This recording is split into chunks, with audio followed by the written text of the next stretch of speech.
Kodėl verta braižyti savo plokštes? Pramokti naudotis programą ir visa kita.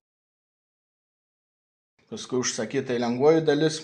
Bet parodysiu net ant paprastos maitinimo plokštės. Čia tiesiog kondensatorių plokštė tipiniam dvipoliam stiprintuvui, vidutiniai galiai. Kaip matom, čia sulituoti 28 kondensatoriukai. Kodėl taip? Nes tokių gavau dovanų ir buvo įdomu sudėti.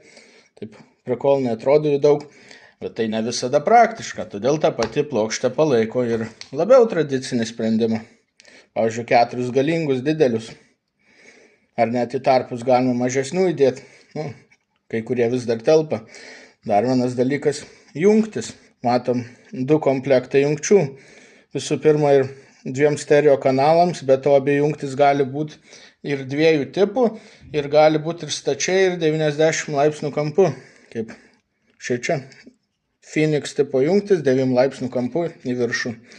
Gali būti ir horizontaliai, priklauso nuo projekto, tai irgi daug palengvina. Galima NS39 jungtis įdėti, ar kaip tos baltos, kai kas Molex sako. O čia tik kampų jungtelė dedasi, bet vėlgi 2 tipų. Ir dar, kokį niškoj plokštį nemačiau, yra kondensatoriukas ir galima įlituoti jungtelę korpuso ledui. Tai korpuso lemputė nemirksės pagal muziką, nes ji turi savo diodą ir savo kondensatoriuką. Tai prisėdus maitinimui, šviesos diodą išmaitins kondensatoriukas ir nebus inžiūrimo mirksėjimo pagal muziką. Plokštė palaiko ir 3 tipo kondensatorių, kurių galima įdėti 14, tai čia tie 16-18 mm kondensatoriai, kaip čia. O kasgi čia? Čia vėlgi mano toks suprojektuotas daikčiukas, nutariau, kad reikia kompaktiško 4-kanalio stiprintuvo.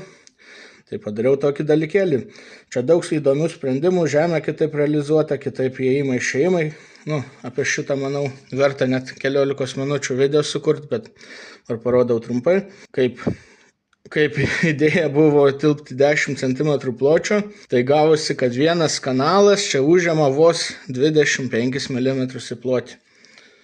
Ir čia yra invertuojančios LM1875, visi 4 vienetai.